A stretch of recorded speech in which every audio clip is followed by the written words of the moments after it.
हाँ तो बच्चों, हम लोग इस एपिसोड में देखेंगे समरूप विद्युतीय क्षेत्र में किसी विद्युत द्विध्रुव पर लगने वाले बल आघूर्ण का व्यंजन। वास्तव में बल आघूर्ण पर हम लोग अगर देखें तब तो ये क्या है? जब किसी वस्तु पर परिमाण में बराबर एवं दिशा में विपरीत दो बल एक साथ काम करते हैं तो वह घूर्णन करने लगता है। तो यह घूर्णन कराने वाला जो कारक है उसी को बल आघूर्ण कहा जाता है। जैसे एक रॉड हो, यहाँ एक पॉइंट हो, एक फोर्स पॉइंट पे से जोड़ दिया जाए और एक फोर्स इधर बल लगाया जाए तो यह इसी की ओर मूव करेगा, यानी इसकी एक दिशा हो सकती है जिसको कहा जा सकता है क्लॉकवाइज। दिशा होने के कारण बल आघूर्ण एक सदिश राशि है। तर क्या है? सदिश राशि है। तो जैसे यहाँ दो परिमाण में बराबर एवं दिशा में विपरीत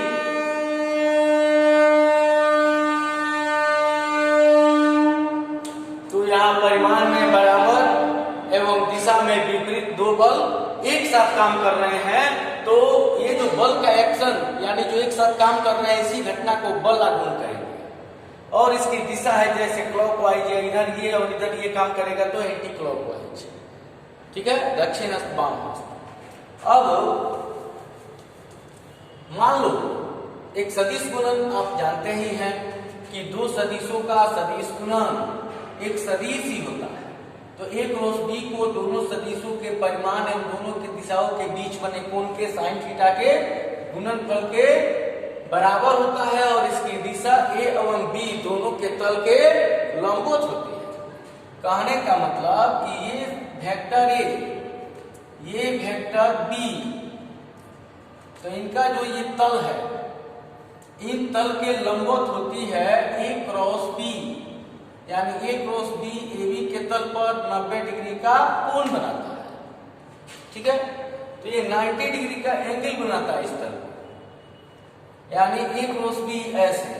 अगर एक स्क्रू है, अगर ऐसे घुमाएंगे तो ये ऊपर आएगा और ऐसे घुमाएंगे तो नीचे जाएगा। तो a क्रॉस b, a की दिशा तो b से थीटा पर, b की दिशा a से थीटा पर, a क्रॉस b की दिशा तो a और b दोनों के लंबवत बाहर की ओर या दोनों के लंबवत या दोनों सदिशों के तल के लंबवत अंदर की ओर। ये इसको डिफाइन कर सकते हैं। या उसका सिंपल यूज आप देखते हैं स्क्रू पर, जिसको जग कहा जाता है, भारी गाड़ी को टाना जाता है, इससे आप देखे होंगे। तो इसमें क्या होता है, इस पर अगर इधर फोर्स लगाते हैं तो ये R है ना, तो R क्रॉस F या F क्रॉस R तो दिशा बदल जाएगी। जो आप ले लें, अगर ऐसे इसे घुमाते हैं इधर तो क्या होगा, ऊपर जाएगा, और ऐसे घुमाते हैं यानी इसको रखिएगा एंटी क्लॉकवाइज, नहीं ऐसे रखिएगा, क्लॉकवाइज रखिएगा तो ऊपर जाएगा, एंटी क्लॉकवाइज रखिएगा, जग जो है ऐसे क्लॉकवाइज चाहिएगा तो ऊपर जाएगा और एंटी क्लॉकवाइज नीचे जाएगा। तो इसका मतलब होगा कि टॉर्क जो है वो F क्रॉस R होता है, ठीक है। तो R क्रॉस F होगा तो दिशा बदलेगी। अब देखिए, अब इसमें हुआ क्या, यहां पर लंबित दूरी, अगर इस पॉइंट को O और इसे क्या मान ले, P मान ले, तो लंबित दूरी, तो ये भी टॉर्क का है, यानी F इधर लग रहा है, F इधर है। यहां R क्रॉस F आप लिखें तो ज्यादा बेहतर होगा। तो अगर आप ऐसे खींच रहे हैं इसको, है कि नहीं, ऐसे, तो F और R, तो F फोर्स सदिश है, ये लंबित दूरी नॉर्मल डिस्टेंस, दो बिंदुओं को मिलाने वाली लंबवत दूरी, तो डिस्प्लेसमेंट ही होता है, इसलिए इसको सदिश माना जाता है। तो इसी को ऐसे भी आप देख सकते हैं। ये जो नट आपको एक खोलना हो, ठीक है, तो आप क्या करते हैं, ये क्या हुआ आर, ये क्या हुआ एफ, और ये क्या हुआ ये, यानी आर और एफ के तल के लंबवत टॉर्क होगा। टॉर्क जो होगा वो इसके लंबवत होगा, इस दिशा में दिखा सकते हैं। कैसे? यहां मान लो कि ये नट है और यहां आप रिंच लगाए हुए हैं, तो इसके सेंटर से यहां तक लंबिक दूरी वेक्टर आर हुआ, ओ से पी क्यू, ऐसे लिख सकते हैं दिशा। और आर क्या हुआ, लंबिक दूरी के लंबवत। तो ये इसका और इसका एक प्लेन बना, और इस प्लेन के नॉर्मल यानी ये नॉट ऊपर आएगा या नीचे जाएगा, तो ये डायरेक्शन हुआ। तो वेक्टर जो है ये टर्क होता है और इसकी दिशा होती है, और ये जो है दो जो फोर्स या दो जो ये फिजिकल कॉज हैं इनके नॉर्मल डायरेक्शन में होता है, यानी ए क्रॉस बी इस पर लागू होता है। और आप जानते हैं A cross B equal to F sine theta N cap. N cap means A cross B is normal at plane of vector A and vector B. A और बी, वेक्टर ए और वेक्टर बी के plane पर क्या है, तो लंबवत है।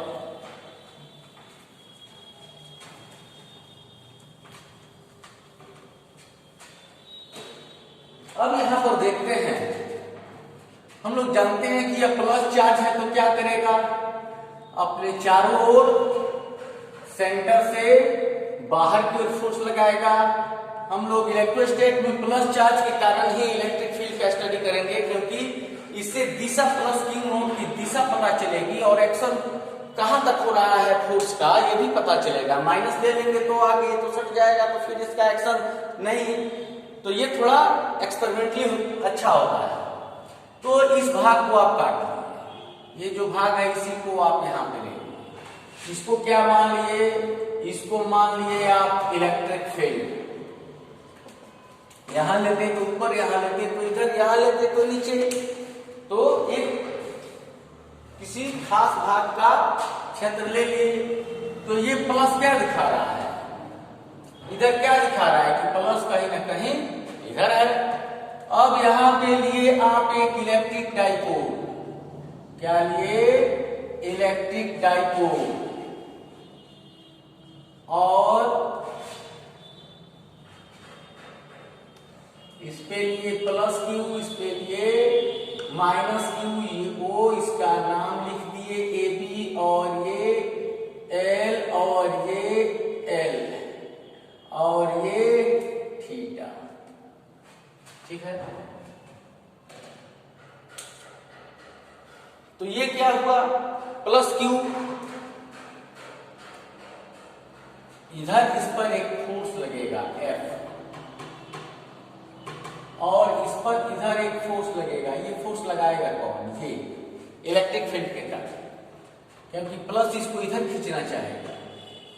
और दोनों यूनिफॉर्म इलेक्ट्रिक फील्ड में हैं और दोनों चार्ज का मैग्नीट्यूड भी इक्वल है, इसीलिए इन पर लगने वाला फोर्स भी इक्वल होगा, क्योंकि E equal to F by q, तो F equal to e q. तो इंटेंसिटी जब एक समान है और चार्ज का magnitude 10 coulomb plus 10 coulomb minus तो इक्वल है, तो इसका मतलब दोनों पर फोर्स इक्वल लगेगा, लेकिन डायरेक्शन सिर्फ अपोजिट होगा।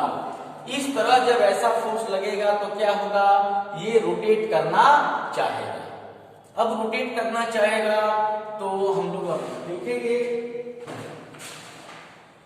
माना ई एक समान क्या है, एक समान विद्युत क्षेत्र है जिसमें एक इलेक्ट्रिक डाइपोल ए बी, कौन, विद्युत द्विध्रुव ए बी इज शिफ्टेड, रखा गया है या सिचुएटेड, स्थित है at an angle theta from direction of E. अपने भाषा में लिखेंगे कि माना कि ये भी एक इलेक्ट्रिक डाइपोल है, इस डाइपोल को एक समान विद्युत क्षेत्र E जो है उसकी दिशा से थीटा कोण पर रखा गया है। ठीक है, तो E इक्वल टू होता है F बाई क्यू नॉट या F बाई क्यू, तो F equal to q e. तो इधर क्यू ई एक फोर्स लग रहा है, इधर क्यू ई एक फोर्स लग रहा है। तो विद्युत क्षेत्र है जिसमें इलेक्ट्रिक डाइपोल ए बी क्या है, क्षेत्र से थीटा कोण पर स्थित है, थीटा कोण पर स्थित है। परिमाण में बराबर एवं दिशा में विपरीत होने के कारण, विपरीत होने के कारण ये बलाघूर्ण उत्पन्न करते हैं। बल क्या उत्पन्न करता है, विस्थापन 10 मीटर 20 मीटर। बल आघूर्ण यानी दो बल जब विपरीत दिशा में काम करेंगे तो क्या उत्पन्न करेंगे, तो बल आघूर्ण यानी 10 डिग्री 20 डिग्री के रूप में उसका डिस्प्लेसमेंट होगा। अब यहां देखेंगे कि जैसे आप देखते हैं चक्की पीसने वाला, आटा पीसने वाला जो चक्की है उस पर पट्टा चढ़ाया जाता है, पट्टी बेल्ट। तो क्या होता है, एक उधर बल लगाता है और एक इधर। देखिए जहां पुली है वहां पर पुली इस पर होता है तो नाचता है, मान लो ऐसे नाचता है। तो जब ये इधर आएगा, ये जो है इधर और ये इधर खींचता है और ये इसको इधर भगाता है, तो दो बल लगते हैं तभी घूर्णन होता है। और ये दोनों बल आपस में परिमाण में मैग्नीट्यूड में बराबर होते हैं। तो कोई भी जो स्पेक्ट्रल रोटेशनल मोशन होगा वो टर्क के कारण होगा। तो ये बलाघूर्ण उत्पन्न करता है। तो टर्क बलाघूर्ण बराबर बल फोर्स गुने लंबिक दूरी, नॉर्मल डिस्टेंस। बलाघूर्ण torque force F, normal distance क्या होता है, जैसे दो बिंदु A और B है तो इसको बढ़ा के इस पर से लंब डाल दिए, या इसी को बढ़ा के इस पर से लंब डाल दिए होते। तो जैसे BC क्या है, लंबिक दूरी। चलो ये वेक्टर है, ठीक है। तो टर्क इक्वल टू F के जगह पर क्या होगा, QE, और ये हो गया BC। अब इसे इक्वेशन 1 मान लेते हैं। खोजते हैं इसमें BC कहाँ है, तो ये थीटा तो ये भी थीटा, क्योंकि ये पैरेलल लाइन है और कोई भी रेखा खींचोगे तो ये सारे एंगल क्या होंगे, बराबर होंगे। तो ये थीटा तो ये भी थीटा हुआ, तो थीटा के सामने यह P हुआ BC, है ना। और 90 डिग्री के सामने क्या हुआ, H यानी 2L, ठीक है। तो नाउ इन ट्रायंगल क्या ABC में P लेने पर यानी साइन थीटा लेते हैं तो P/HP के रूप में आ जाता है BC। इसी का वैल्यू ज्ञात करना है, इसीलिए हम लोग साइन थीटा लिए। और H 90 डिग्री के सामने H यानी L 2L डाइपोल की लंबाई, तो ये 2L, तो BC को यहाँ रोक दिए। तो क्या हुआ, 2L sin थीटा।